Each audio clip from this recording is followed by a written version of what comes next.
Taxonomy of angiosperm, जिसमें हमने taxonomy की डेफिनेशन, फिर टेक्सोनॉमिकल एड्स क्या होती हैं, उसके बाद नेक्स्ट जो लास्ट हमारा लेक्चर था वो था नॉमेनक्लेचर पर। नॉमेनक्लेचर के बारे में आपको बताया था, साइंटिफिक नेमिंग देना किसी भी प्लांट को वो नॉमेनक्लेचर कहलाता है।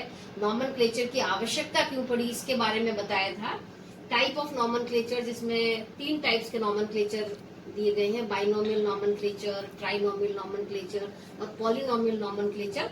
जिसमें जो सबसे कॉमन नॉमेनक्लेचर है जो प्रेजेंटली हम फॉलो करते हैं वो है बाइनोमियल नॉमेनक्लेचर, और सबसे प्रिमिटिव टाइप का नॉमेनक्लेचर है वो है पॉलिनोमियल नॉमेनक्लेचर। और उसमें ये भी बताया था कि binomial nomenclature was given by Carolus Linnaeus, जो कि फादर ऑफ टेक्सोनॉमी के नाम से हम जानते हैं, जिनको हम फादर ऑफ सिस्टमैटिक भी कहते हैं। पॉलिनोमियल नॉमेनक्लेचर क्योंकि जिसमें बहुत सारे वर्ड्स काम में लिए जाते हैं जिनको याद करना बहुत ज्यादा डिफिकल्ट होता है, तो इसीलिए नॉर्मली हम आज प्रेजेंटली बाइनोमियल नॉमेनक्लेचर को फॉलो करते हैं। इसके बाद हमारा आज का टॉपिक है क्लासिफिकेशन ऑफ प्लांट्स। क्लासिफिकेशन का मतलब है प्लांट्स को अरेंज करना इन डिफरेंट ग्रुप्स के अंदर। कैसे अरेंज करेंगे? On the basis of various characters, और ये कैरेक्टर्स हो सकते हैं मॉर्फोलॉजिकल कैरेक्टर्स हो सकते हैं, एनाटॉमिकल कैरेक्टर्स हो सकते हैं, फिजियोलॉजिकल कैरेक्टर्स हो सकते हैं, साइटोलॉजिकल, जेनेटिकल एक्सेट्रा। और इन प्लांट्स को अलग अलग ग्रुप में क्लासिफाई करने के लिए बहुत सारी टेक्सोनॉमिकल कैटेगरीज दी गई हैं, जैसे कि species, genus, family, order, class, division and kingdom. इसका मतलब कितनी कैटेगरीज हो गई? टोटल 7 कैटेगरीज दी गई है, और total 7 categories are universal categories for plant classification. और these categories are arranged in a specific order from highest to lowest category to classify the plant। और इस अरेंजमेंट को, इन डिफरेंट टेक्सोनॉमिकल कैटेगरीज के arrangement को हम कहते हैं taxonomical hierarchy. For example, हम जब इनको टेक्सोनॉमिकल कैटेगरीज को अरेंज करते हैं from highest to lowest category, then first kingdom, सबसे पहले किंगडम आता है, फिर डिवीजन आता है, उसके बाद क्लास, फिर ऑर्डर, फैमिली, जीनस और स्पीसीज।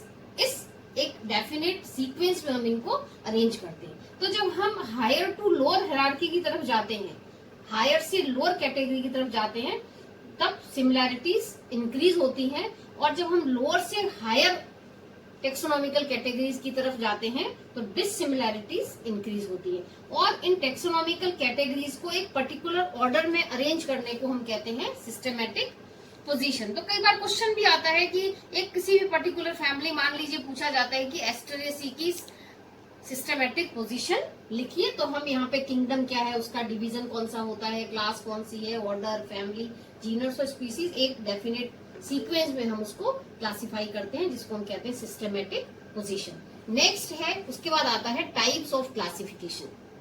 कितनी तरह का होता है classification? Artificial classification first is, second is natural classification, and third is phylogenetic classification.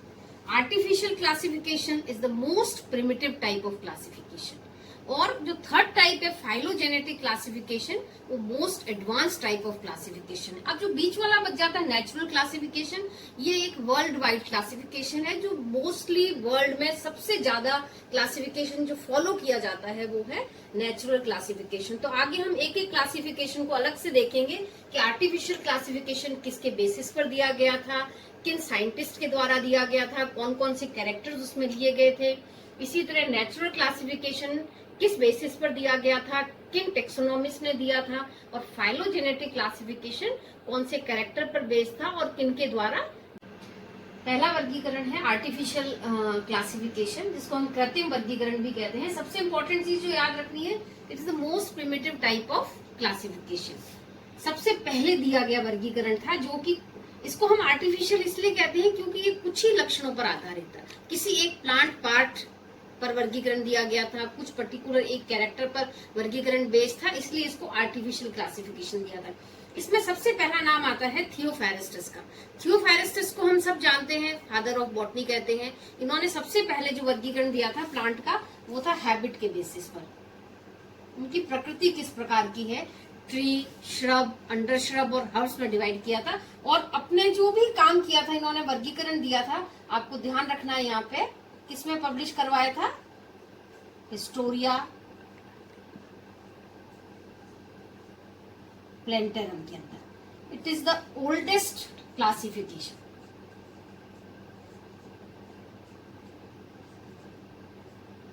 इसी से हमें याद रह जाएगा हिस्टोरिया प्लेंटेरम, याद रखना है अपने को। दूसरा नाम आता है एंड्रिया सीजलपिनियो, इन्होंने पहले भी बताया था, एंड्रिया सीजलपिनियो, जिन्होंने प्लांट का वर्गीकरण दिया था और डी प्लांटीज नामक बुक में पब्लिश करवाया था। और इनके ऑनर में, जैसे नाम में सीजलपिनिया, एक पूरे वंश का नाम दिया गया है, सीजलपिनिया पुल्चेरिमा। इसके बाद गैस्पर्ड बोहिन, इनका नाम भी काफी सुना हुआ है। गैस्पर्ड बोहिन को हम क्यों जानते हैं?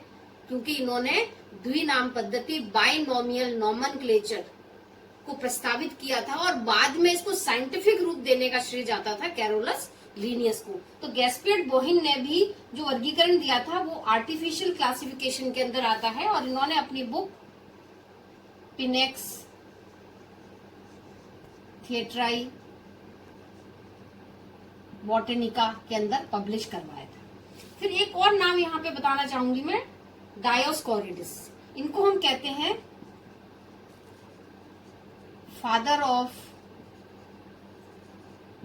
मेडिसिनल प्लांट्स, क्योंकि इन्होंने अधिकतर मेडिसिनल प्लांट्स का वर्गीकरण किया था। यहाँ फादर ऑफ मेडिसिन नहीं है, फादर ऑफ मेडिसिन हम जानते हैं हिप्पोक्रेट्स को कहते हैं, ये है फादर ऑफ मेडिसिनल प्लांट, जिन्होंने जो भी अपना काम किया, अपना काम एक book D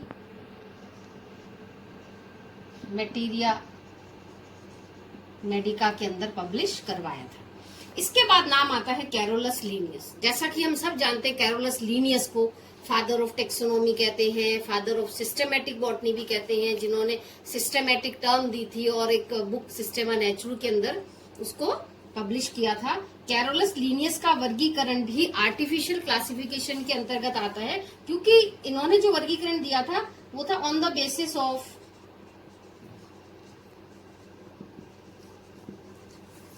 number of stamens के आधार पर वर्गीकरण दिया था। और पूरे वर्गीकरण में इन्होंने 24 क्लासेस दी थी। नंबर ऑफ स्टेमन्स के आधार पर एक स्टेमन, मोनोएंड्रस, डाईएंड्रस, ट्राईएंड्रस, टेट्राएंड्रस, पेंटाएंड्रस एंड सो ऑन, ऐसे करके इन्होंने 24 क्लासेस बना दी थी। इन्होंने जो वर्गीकरण क्योंकि एक सेक्स ऑर्गन के बेसिस पर दिया था, इसीलिए इस वर्गीकरण को सेक्सुअल सिस्टम ऑफ क्लासिफिकेशन भी कहते हैं, लैंगिक वर्गीकरण कहा जाता है। और ये जो वर्गीकरण दिया था इन्होंने सेक्सुअल सिस्टम, ये एक बुक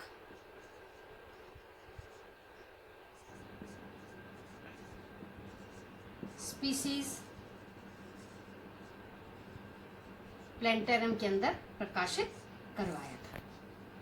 इसके बाद आता है natural, next is natural classification, जो कि इसको हम वर्ल्ड वाइड क्लासिफिकेशन कहते हैं, क्योंकि वर्ल्ड के मैक्सिमम कंट्रीज इसी वर्गीकरण को फॉलो करते हैं। और इसको हम नेचुरल क्लासिफिकेशन इसलिए कहते हैं क्योंकि ये कुछ इंपॉर्टेंट कैरेक्टर्स पर बेस्ड था। और ये कैरेक्टर जैसे मॉर्फोलॉजिकल कैरेक्टर हो गया, फिजियोलॉजिकल कैरेक्टर हो गया, साइटोलॉजिकल कैरेक्टर हो गया, उसके आधार पर वर्गीकरण दिया गया था, इसलिए इसको हम नेचुरल क्लासिफिकेशन कहते हैं। इसमें नाम आता है जस्सू ब्रदर्स का, जिन्होंने जेनेरा प्लेंटेरम, हालांकि पता है जेनेरा प्लेंटेरम बेंथम हुकर ने भी लिखी थी, इन्होंने भी जेनेरा प्लेंटेरम के अंदर ही अपना काम प्रकाशित करवाया था।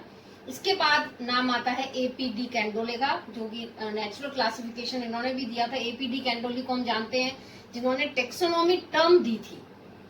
उन्होंने अपना काम बुक थ्योरी एलिमेंटरिया डी ला बॉटनी के अंदर पब्लिश करवाया था। ये जर्मन साइंटिस्ट थे, इसलिए अलग लैंग्वेज में बुक थी ये। इसके बाद जो सबसे इम्पोर्टेंट नाम आता है नेचुरल क्लासिफिकेशन में, that is Bentham and Hooker classification. Most of the country Bentham and Hooker के वर्गीकरण को ही फॉलो करते हैं, और इन्होंने जो अपना वर्गीकरण दिया था वो जेनेरा प्लेंटेरम के अंदर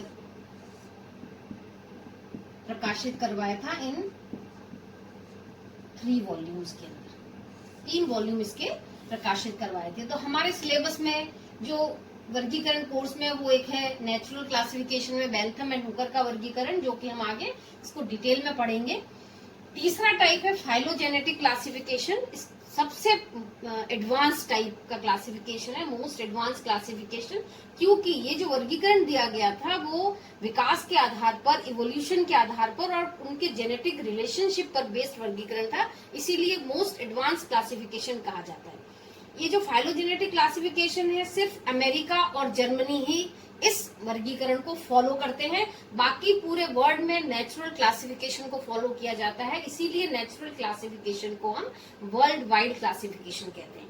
इस क्लासिफिकेशन में जो इम्पोर्टेंट वर्गीकरण हमारे कोर्स में है वो है एंगलर एंड प्रेंटल्स क्लासिफिकेशन, जिन्होंने अपनी बुक डाई नेचुरल लाइकेन फ्लेंस एंड फैमिलिन के अंदर अपने काम को प्रकाशित करवाया था पूरे वर्गीकरण को। दूसरा वर्गीकरण इंपॉर्टेंट आता है हचिंसंस क्लासिफिकेशन, जिन्होंने फैमिलीज ऑफ फ्लावरिंग प्लांट के अंदर 2 वॉल्यूम, एक for dicot and other for monocot के अंदर अपने क्लासिफिकेशन को पब्लिश करवाया था। इसके बाद और भी कई टेक्सोनॉमिस्ट थे जिन्होंने फाइलोजेनेटिक क्लासिफिकेशन दिया था, जो पीजी क्लासेस में वर्गीकरण सिलेबस में दिए गए हैं। आइकलर का वर्गीकरण आता है इसमें, तख्तेजन का क्लासिफिकेशन आता है, ओसवाल्ड टिप्पो का वर्गीकरण आता है, थॉर्ने का क्लासिफिकेशन, बेसे का क्लासिफिकेशन, कॉन्क्विस्ट क्लासिफिकेशन, ये कई क्लासिफिकेशन है जो कि फाइलोजेनेटिक क्लासिफिकेशन दिए गए हैं, जो इवोल्यूशन के आधार पर वर्गीकरण दिए गए। यहाँ पर तख्तेजन का एक सेंटेंस उन्होंने दिया था वर्गीकरण के लिए कि taxonomy without phylogeny like a bone is without flash, कि भी टेक्सोनॉमी फाइलोजेनी के बिना इस तरह है कि बोन विदाउट फ्लैश। तो इस तरह से 3 तरह के क्लासिफिकेशन दिए गए हैं, artificial classification, natural classification and phylogenetic classification. अगले लेक्चर में हम जो हमारे सिलेबस में है Bentham and Hooker's classification, Engler and Prantl classification and Hutchinson classification को डिटेल में इसके बारे में अध्ययन करेंगे। Thank you.